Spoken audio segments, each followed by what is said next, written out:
بتاؤ، ادھر بچہ ماں کے پیٹ میں جاتا ہے، ماں جب روٹی کھاتی ہے نا تو پہلے ضرورت تھی کہ ماں کا خون بنے، اس سے کسی اور چیز کی ضرورت تھی نہیں. جہاں حمل ٹھہرا اب ضرورت اس بات کی ہے کہ خون بنے، اور اس خون سے صرف ماں کی آنکھوں کو توانائی نہ ملے، کانوں کو توانائی، پاؤں کو توانائی نہ ملے، بلکہ بچے کی بھی گروتھ ہو. وہی روٹی بچے کی آنکھ، ناک، کان، دل، دماغ، جگر بنانے میں استعمال ہو رہی ہے.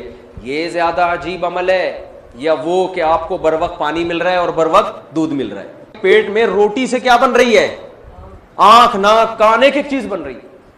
اور کمال کی بات یہ ہے کہ جیسے ہی بچہ ماں کے بطن سے باہر آتا ہے، اس سے پہلے ماں کی چھاتیوں میں دودھ نہیں ہوتا. ادھر باہر آیا، اب بچے کو ضرورت دودھ کی ہے تو فوراً کوئی ماں کی چھاتیوں میں اس بچے کے لیے دودھ پیدا کر دیتا ہے. ہم دنیا میں آئے اور اللہ نے ہماری ماؤں کی چھاتیوں میں ہمارے پیدا ہوتے ہی دودھ پیدا کر دیا. خدا کی قسم یہ حسن اتفاق نہیں ہو سکتا. بہت بڑا کفر ہے، جرم ہے اس خدا کے وجود کا انکار کرنا جو اپنے ہونے کی کروڑوں نشانیاں دکھا رہا ہے، اور آپ سائنسدانوں کی باتوں میں آ کے اس خدا کا انکار کرتے ہو. بہت بڑا جرم ہے. اللہ نے ایسے لوگوں کے لیے جہنم کی آگ رکھی ہے. اور پھر کمال کی بات یہ ہے کہ اسے وہ تمام پارٹس دے کے بھیجا گیا جو ایک کامیاب زندگی گزارنے کے لیے ضروری. اس کی کھوپڑی میں آنکھ لگا دی گئی جس سے وہ ساری زندگی ٹارچ کی طرح دیکھے گا، ساری زندگی ہے بھائی، تاکہ اس کو دیکھنا بھی ہے، ورنہ ٹکراتا رہے گا کھمبے سے. کیا خیال ہے؟ اس کو ایسے کھوپڑی کے اندر دو سننے والے آلات لگا دیے اور اس میں ایسے پردے لگا دیے، اتنے حساس پردے، کیا میں جب بول رہا ہوں تو یہاں سے جو ریز ہے نا، ویوز، وہ ایسے ترتیب سے نکل کے کانوں سے ٹکراتی ہیں. موٹی آواز کی ویوز کچھ اور ہوتی ہیں، پتلی کی ویوز کچھ اور ہوتی ہیں. ہم جو الفاظ زبان سے گھما، ہر لفظ کی الگ ویوز بن رہی ہیں، اور وہ کان اس کو کیچ کر کے بتا رہا ہے کہ یہ کیا بول رہے ہیں مفتی صاحب، کیا سمجھا رہے ہیں. یہ 15 سال سے 4 شادیوں پہ بات کر رہے ہیں، تمہاری سمجھ میں نہیں ہے. یہ آپ کی کان کی ویوز بتا رہی ہے. خواتین بھی بیان سن رہی ہیں، معذرت، یہ تو میں سب مثال سمجھانے کے لیے. یہ ہمارے یہ جو ویوز آ کے ٹکرا رہی ہیں نا ایک مخصوص فریکوینسی کے ساتھ، وہ ہر ایک کی فریکوینسی دوسرے سے کیا ہے؟ مختلف ہے. بس یہ یہاں رکھ لیتا ہوں، اب نہیں ہلے گا انشاءاللہ. یہ جو ویٹ تھا نا یہ ہل رہا تھا. تو یہ ویوز ہیں جو ہمیں فرق کر کے بتا رہی ہے. پشتو بول رہا ہے، اردو بول رہا ہے، انگلش بول رہا ہے، افضل طریقے سے بول رہا ہے یا دوسرے طریقے سے بول رہا ہے.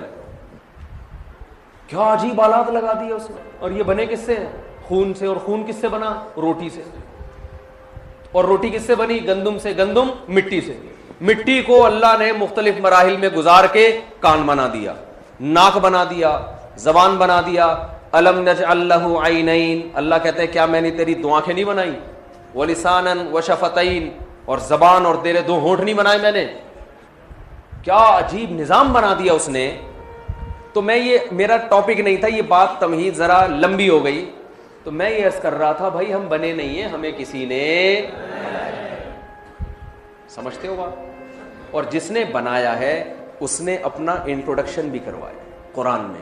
قرآن کے علاوہ ہمارے پاس اللہ کو سمجھنے کی اور کوئی کتاب ہے نہیں، کیونکہ اللہ نے کسی اور کتاب کو پنپنے ہی نہیں دیا تاکہ ہمارے لیے جدا کرنا، حق اور باطل میں تمیز کرنا آسان ہو جائے. 1 نمبر کتاب بھی ہوتی، 2 نمبر بھی ہوتی، ہم کہتے ہیں ان میں صحیح کون سی ہے، بڑی مشکل ہو جاتی ہے نا. اللہ نے کہا کوئی اس کے علاوہ کوئی ہے ہی. کوئی اور کتاب جب آپ پڑھو گے نا جو اللہ کی طرف منسوب ہے، وہ کتاب پڑھنے سے لگے گا کہ اس سے اچھی کتاب تو ستار بھائی لکھ سکتے تھے، وسیم بھائی لکھ سکتے تھے، کلیم بھائی لکھ. یہ کیا لکھا ہوا ہے ان کے مذہبی رہنماؤں کی سمجھ میں نہیں آتا وہ کیا لکھا ہوا ہے. قرآن جب شروع ہوتا ہے الحمدللہ رب العالمین، تمام تعریف یہاں سے ابتدا ہو رہی ہے. تمام تعریفیں اس اللہ کے لیے جو تمام جہانوں کا پالنے والا ہے. یہ ایک سائنسدانوں کی سمجھ میں بھی آئے گا، ایک رکشے والے کی سمجھ میں بھی آئے گا، ٹماٹر والے کی سمجھ میں بھی آئے گا، یونیورسٹی کے پروفیسر کی سمجھ میں بھی آئے گا. ایک ایسا کلام جو انسانی نیچر کو اپیل کر رہا ہے. وَإِنَّ لَكُمْ فِي الْأَنْعَامِ لَعِبْرَةً، آپ دنیا کی کوئی مذہبی کتاب اٹھا کے پڑھو، میں حلفیہ بولتا ہوں 90% آپ کی سمجھ میں آئے گا ہی نہیں کہ یہ بول کیا رہے ہیں. آپ ان کے مذہبی رہنماؤں کے پاس جاؤ گے تو اس کی تشریحات کریں گے، ادھر جاؤ گے کچھ اور تشریح، وہ جاؤ کچھ اور، وہ خود کہے گا بھائی میری خود کھوپڑی میں نہیں. چند ایک چیزیں انہوں نے نکالی ہوئی، اس کے علاوہ خود ان کی سمجھ میں نہیں آتی. وہ زبانیں ہی ختم ہو گئی. جن زبانوں میں کتابیں نازل ہوئی تھیں زبانیں ہی ختم ہو گئی.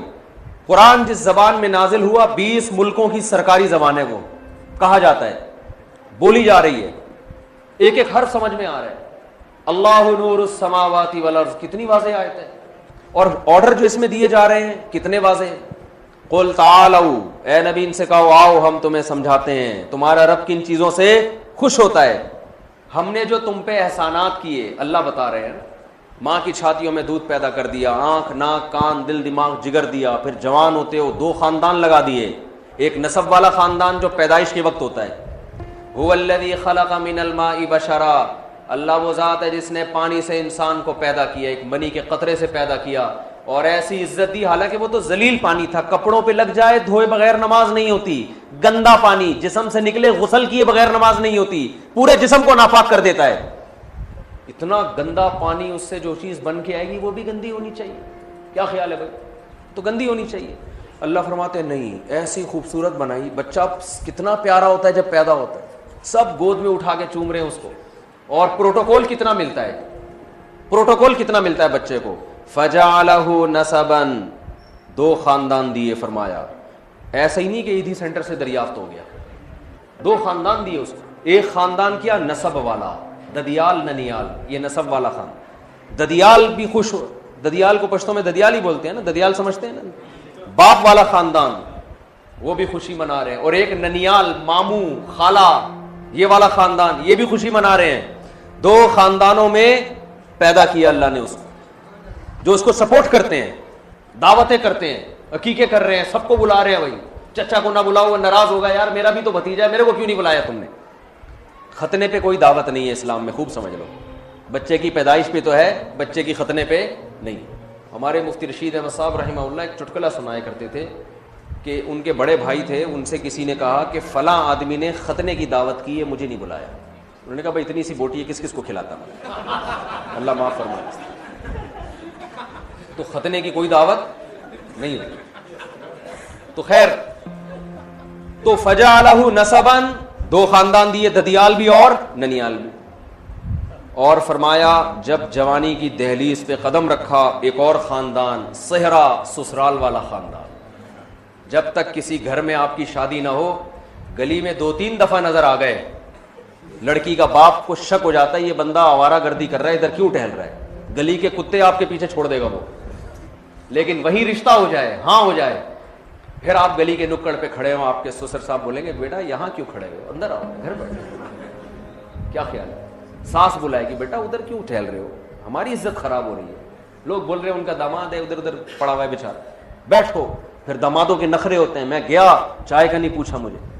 ہے بھائی, یہ عزت کس نے دی ہے؟ اللہ نے, سسرال. اور یہ عزت شادی سے ملتی ہے. انگریزوں کے ہاں نہ ددیال ہوتا ہے اور نہ سسرال. ایک مثال میں پچھلی دفعہ جب پشاور آیا تھا نا تو بھی دی تھی, اب دوبارہ آیا حیات آباد میں جو بیان ہوتا ہے دوبارہ دے دیتا ہوں. بڑی خاندانی مثال ہے. مثال میں جس چیز کو پیش کیا جا رہا ہے وہ تو خاندانی نہیں ہے, گدھے کو پیش کرتا ہوں میں اس مثال میں, لیکن اس پہ جو مثال فٹ ہو رہی ہے وہ کیا ہے بتاؤ. گدھے کا ماموں ہوتا ہے, بولو نا, گدھے کا چاچا ہوتا ہے, گدھے کی خالہ. کیوں؟ گدھے کا باپ نہیں ہوتا. رشتے باپ سے بنتے ہیں, ماں سے. باپ ہوگا تو پھر آپ کی ماں بھی ماں بنے گی وہ, اور باپ جو وجود میں آتا ہے وہ نکاح سے وجود میں آتا ہے. انگریزوں میں بہت سے لوگوں کے فادر نہیں ہوتے, گرل فرینڈ سے بچہ پیدا ہو جاتا ہے, وہ اس کو انہوں نے باپ قرار دے تو دیا ہے, بوائے فرینڈ کو بھی, لیکن حقیقت میں وہ باپ نہیں ہوتا. قرار دینے کو تو کچھ بھی قرار دے دو. وہ ہمارے ایک دوست تھے, وہ بیڈمنٹن گلی میں بہت کھیلتے تھے, ظفر بھائی کی بات کر رہا ہوں, اسلام صاحب کے بیٹے. سردیوں میں نا بیڈمنٹن, تو وہ جب بھی بلب لگاتے بچے توڑ دیتے اس کو. ہماری مسجد کے امام تھے مولانا دلبر صاحب, اس دور میں افغانوں کی جنگ ہو رہی تھی رشیا کے خلاف, ہم چھوٹے بچے تھے بہت, تو امام صاحب ہر نماز میں دعا کراتے تھے, اے اللہ روس کو نیست و نابود فرما دے, اے اللہ روس کو نیست و نابود.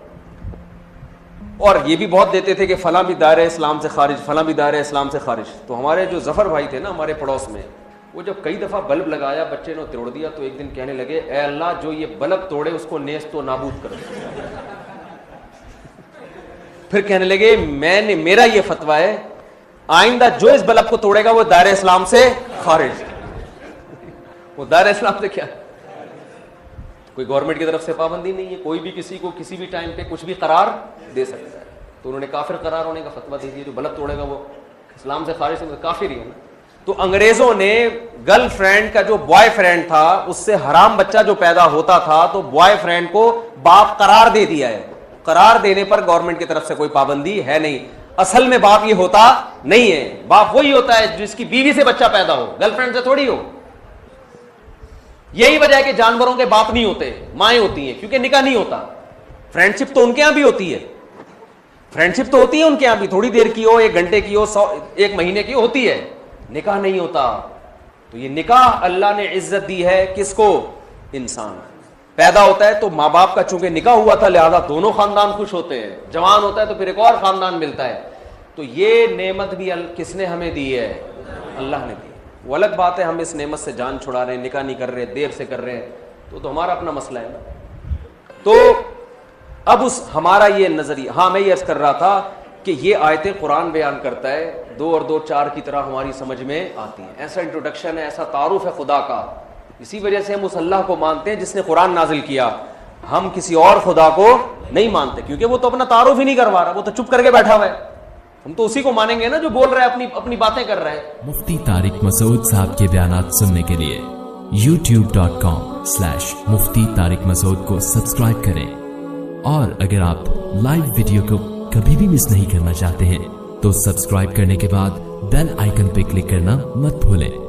جزاک اللہ.